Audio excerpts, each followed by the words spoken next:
Hey guys, we've got Ryan Pinnick here today. He's going to give us some quick tips on how to unleash your inner genius. Did an amazing talk just then. Had some really good tips. And Ryan. Cool.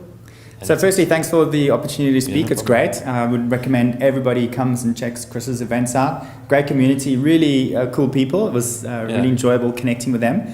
And I had such a great time, so come and check it out. And so really the theme of what I spoke about was the fact that we have a unique genius and that people out there are trying to be successful in all areas of our lives, in relationships, in health, in business, in work, by copying other people, by imitating other people. Yeah. And what I've learned from my own journey is that we actually all have a genius. And so we have a unique gift or talent that when we create from that perspective, we intuitively know what action to take. We could be going through a Brexit. You could be living in America with Trump being voted in. You know, all these external things could be happening, but your intuition's still guiding you to taking great action. And instead of copying what other people do, you're putting something out that in the world that's unique. And the example I like to always use is it's the difference between being a Queen's covers band or versus Queen. You know, Queen created their own music, but you might still be passionate about music. But instead of actually putting yourself out in the world and creating your own stuff, you're copying someone else's stuff. And so that's really what we spoke about this time in this talk. And what I would say to people listening is that if you want to explore that, then what you start to need to listen to is your intuition. The problem though is that people think that thoughts and feelings are intuition, and that's where it gets a bit tricky. No, absolutely, and you mentioned that a lot in terms of it's because do you think the personal development side that massively the end goal is to find people want to find out more about themselves, what their purpose is, what totally. And you mentioned again with the hero's journey, we're all on the hero's journey, but people they refrain from going through that. They feel the tension as you mention it, and they don't go.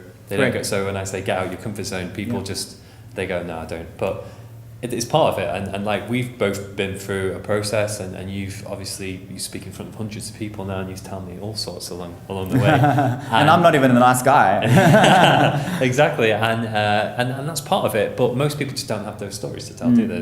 They don't live that story. It's kind of, if you watch the movie of their life, it'd be probably pretty boring. But they're coming here and they're sitting down. Well, that's the thing. It's boring to us, but they think it's exciting, and so that's something to check out. Is that because I work with a lot of entrepreneurs, and what I found is that a lot of entrepreneurs think their products and services are really exciting, but if you test that with a market, for example, they just think, oh my gosh, another life coach, oh my gosh, another social media expert, oh my gosh, another relationship expert. It's like, so what's interesting is that, and this is why I love what you're doing with getting out the comfort zone, is that our comfort zone is a reflection of our ego's resistance.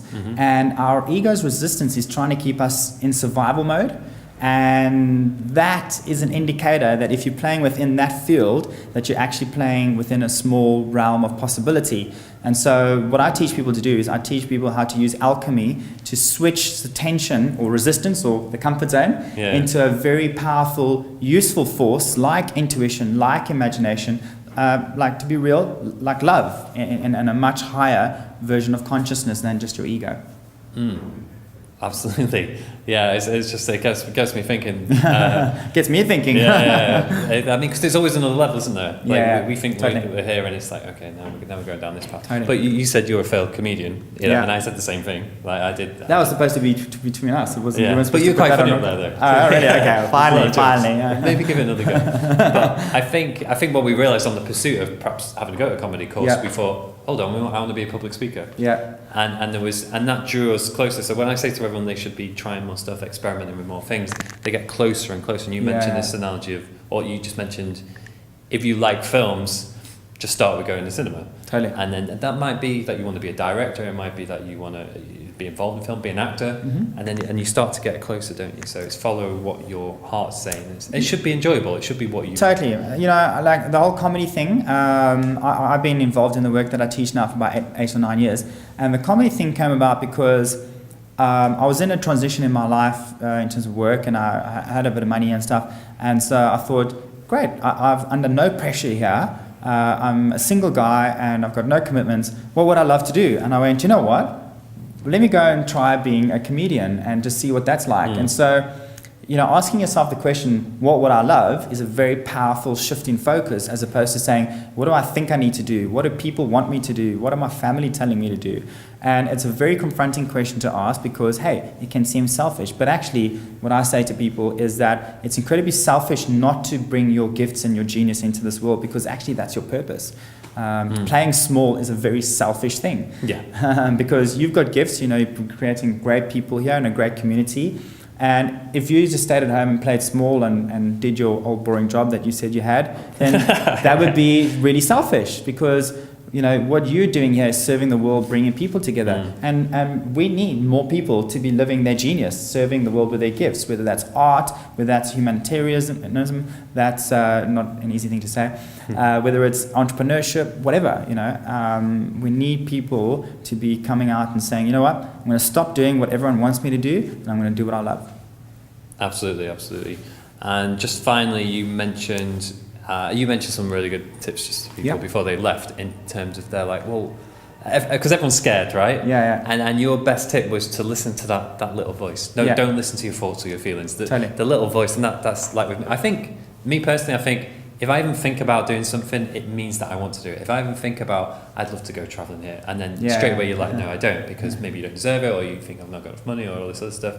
But you're saying, just go. And then that's kind of what you do after a while, isn't it? Take a risk, and life is short. I've been very blessed to have a couple of instances in my life where I've been in hospital. I was diagnosed with a rare heart condition, and I realized, gosh, I'm actually going to die one day. And that really shifted my focus into saying, what would I love? Now I race motorcycles, travel, I'm in a relationship that I'm really blessed to have. When I wasn't following what I love being single, because I was just scared of being in a relationship. It was easy to be on my own, and now, I have a great life, but that's not because I'm special. It's because I've done what you've suggested, which is, what's my resistance telling me? Okay, don't trust people. Okay, don't get in a relationship. Okay, that's what my resistance is saying. So that's a game of awareness, really. And then say, right, that's what my resistance is saying, but what would I actually love? And if I was really honest with myself, I would love to be married and have 2 children and a little family. And does that freak me out? Absolutely. But would I love it? Yes. And that's where our purpose is. That's what we love, and our fulfillment is where we go for what we love instead of listening to our resistance. Exactly. It's a lot better place, as we said. me, we're both passionate. And then it's like, people could see in the talk, we're just like, we love it, and it's so boring the way it used to be. And we just, because it's scary, but it's exciting as well. Totally. And eventually it transitions to, I'm not in this habit of staying in a comfort zone. I'm in the habit of pushing myself and getting out there, and like I feel the heart racing, and it takes off. But if people are already on that journey as well, it's just keeping through and keeping the faith, right? Totally. And it does get difficult now and again, but that's part of it. It's just the hero's journey over and over again.